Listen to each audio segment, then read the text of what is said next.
nais ko lang pong i-share sa inyo guys, no? Bali, bago lang po ako sa larangan ng billiard. Pero ito lang po yung na-notice ko guys, kung ano po ba yung kaibahan ng mga murang tako tsaka mga mamahaling tako guys. Kasi kadalasan binabash ako nito dati sa probinsya namin, kasi nga hindi sila naniniwala sa presyo ng mga tako. Doon sa amin, yung pinakamababang presyo na nadala namin doon na tako, yung tako nung dumayo kami ni nakalimutan ko na yung pangalan, si Longhair, yung Ushi, nakalimutan ko ng pangalan niya. Bali, katulad nito guys, ito binili ko to kang piging guys, piging. Maraming makaka-relate nito ng mga bilyarista.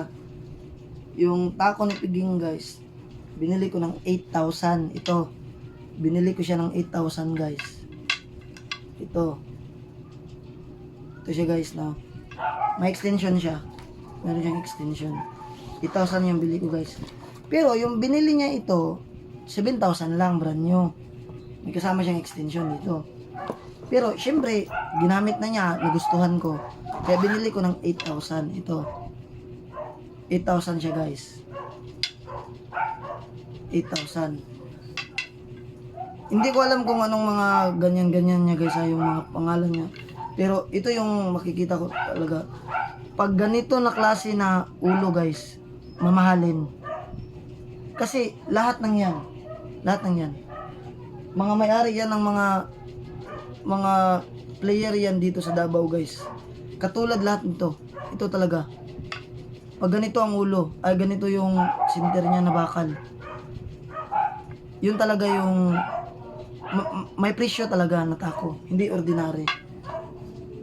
8,000 bili ko nito guys, pero alam ko maraming magbabash sa akin, lalo na sa probinsya or sa amin sa probinsya namin na overpriced yung mga ganun mga bagay. Kasi hindi sila naniniwala na may value talaga yung tako guys, lalo na pag yung player naging class B, class E, super E yung mga tira guys. May value talaga yung tako. Lalo na pag katulad ni Idol Efren Batarreyes, pag yan nawala na sa mundo o ano man, yung tako niya guys, napakamahal niyan. Pag minarket natin, lalo na kang boss tuyo,